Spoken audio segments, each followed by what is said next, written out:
Pois é, e antes de chegar a Madrid, o presidente Luiz Inácio Lula da Silva foi vaiado por deputados da extrema-direita de Portugal ao discursar na Assembleia do país europeu nesta terça-feira.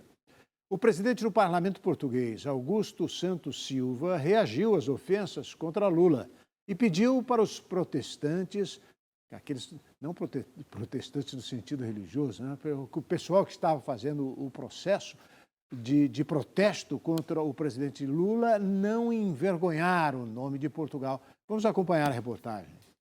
10 deputados do partido da extrema-direita portuguesa Chega vaiaram o discurso do presidente Luiz Inácio Lula da Silva no Parlamento de Portugal, nesta terça-feira, ao final de uma visita de Estado que tem o objetivo de retomar as relações entre os dois países.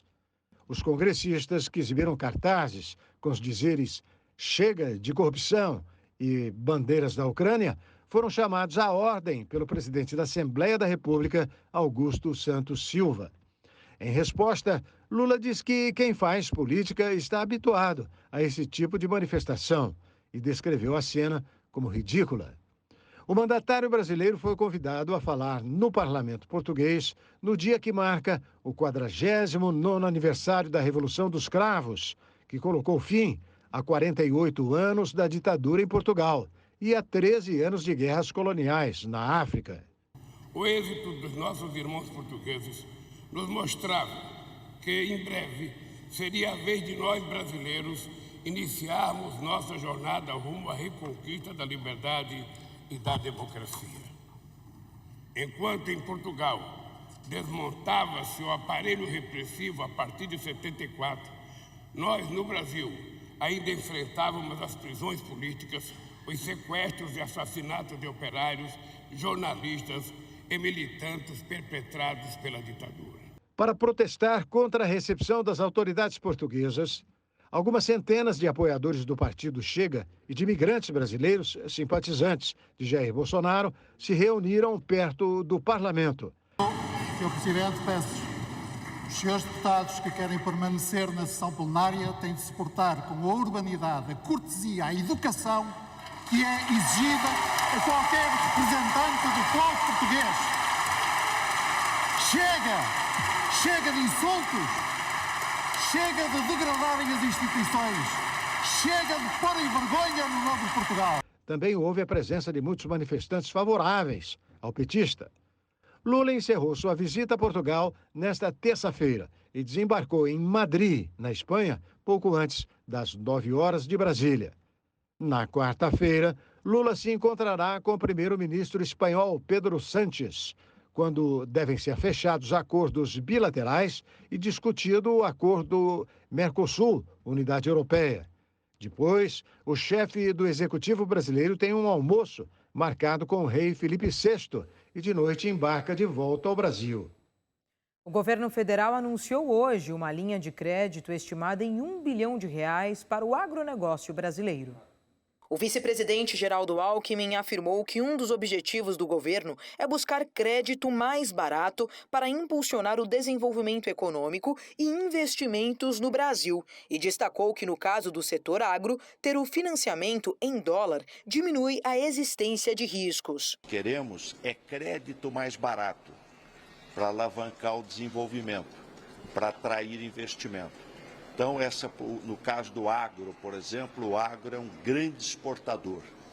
Então, a possibilidade de você ter financiamento em dólar, com risco praticamente inexistente, porque se você recebe em dólar, você paga em dólar. Quem também recebe em dólar para a indústria e serviço. Aloísio Mercadante, presidente do Banco Nacional do Desenvolvimento Econômico e Social, BNDES, endossou o discurso do PCBista e anunciou a liberação do crédito de R$ 1 bilhão para os exportadores da área de agricultura. A intenção é de que seja feita a compra de equipamentos a tratores e com o objetivo de aumentar a competitividade no mercado. Sobre essa linha, é uma linha de R$ 1 bilhão que vai entrar em vigor agora, segunda-feira, no Agro Show em Ribeirão Preto. A equipe do BNDES vai estar lá e os exportadores que têm da agricultura, que tem recebíveis em dólar, eles vão poder operar essa linha para compra de máquinas, equipamentos, tratores, colhedeiras, instrumentos para irrigação, para armazenagem, e eles já vão sair dali com a máquina e o crédito é automático, que é totalmente informatizado. O que não pode ter? Não pode ter desmatamento ilegal. Nós monitoramos as propriedades e quem desmata ilegalmente não terá acesso à linha. No mais, que a ampla maioria dos produtores do campo, nós queremos uma agricultura de precisão, uma agricultura moderna. Mercadante ainda destacou sobre uma outra linha que está em operação, que tem a função de garantir até 80% da operação de crédito para empresários, o que seria uma liberação de até 90 milhões de reais. Como foi renovado o Pronamp e o FGI-PEAC, que é um fundo garantidor do BNDES, o que é o fundo garantidor? Lá na pandemia, o Congresso Nacional aprovou 20 bilhões de reais para a gente garantir as operações de crédito. Então o BNDES, através dessa linha, que na realidade é o Tesouro Nacional, se compromete a garantir até 80% da operação de crédito para micro, pequenas e médias empresas, até 90 milhões de reais, inclusive MEI. E em audiência pública no Senado Federal, o presidente do Banco Central, Roberto Campos Neto, declarou que não sabe quando a taxa básica de juros vai finalmente cair. O presidente do Banco Central, Roberto Campos Neto, afirmou no Senado que não sabe dizer quando a taxa básica de juros vai cair. Atualmente, em quase 14% ao ano, a taxa Selic está no maior patamar em mais de 6 anos. O governo de Lula pressiona publicamente por uma queda nessa taxa para acelerar o crescimento da economia, enquanto o Banco Central aponta risco de inflação. Durante a audiência pública na Comissão de Assuntos Econômicos, Campos Neto lembrou que as decisões sobre a taxa de juros são tomadas pelo Comitê de Política Monetária, o Copom. Na mesma audiência, o senador Cid Gomes, do PDT do Ceará, utilizou um quadro e giz para criticar a taxa Selic. Ele ainda comparou os juros e a inflação do Brasil com os números dos Estados Unidos em 2022 e disse não haver razoabilidade na diferença entre eles. O que é que está errado aqui? Onde é que o Brasil se situa nisso? Vou repetir os números. Inflação americana, 6,5%. Taxa de juro é para reduzir a inflação? Concordo. E concordo também que a melhor inflação é a mais baixa inflação. Eu só estou aqui dizendo que não há razoabilidade nessa diferença. Os Estados Unidos adotaram uma taxa de juros histórica de 4,5% para atracar uma inflação de 6,5%, que foi superior à inflação brasileira de 5,8%.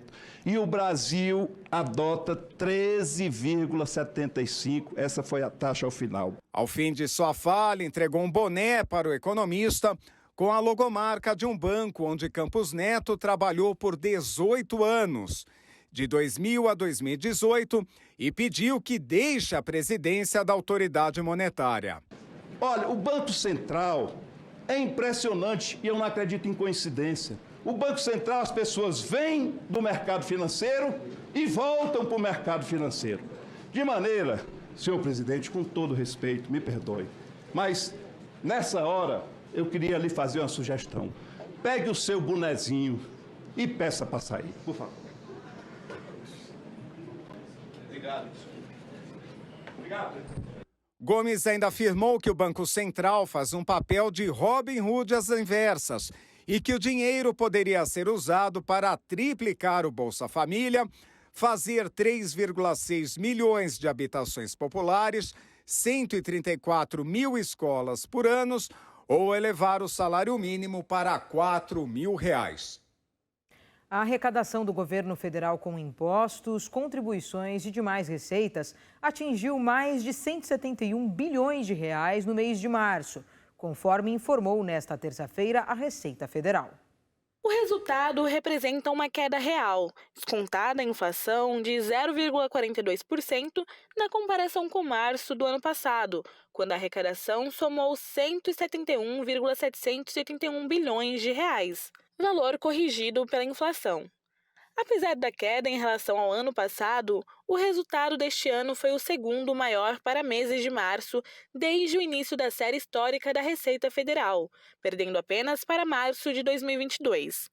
A série começou em 1995 e é atualizada pela inflação. No acumulado deste ano, de janeiro a março, ainda segundo dados oficiais, a arrecadação federal chegou a 581,795 bilhões em valores nominais. Em valores corrigidos pela inflação, totalizou 586,841 bilhões, o que representa alta real, descontada a inflação de 0,72% na comparação com o mesmo período do ano passado. Os números da Receita Federal também mostram que a arrecadação de janeiro a março deste ano foi a maior para o período na série histórica corrigida pela inflação, ou seja, a maior em 29 anos.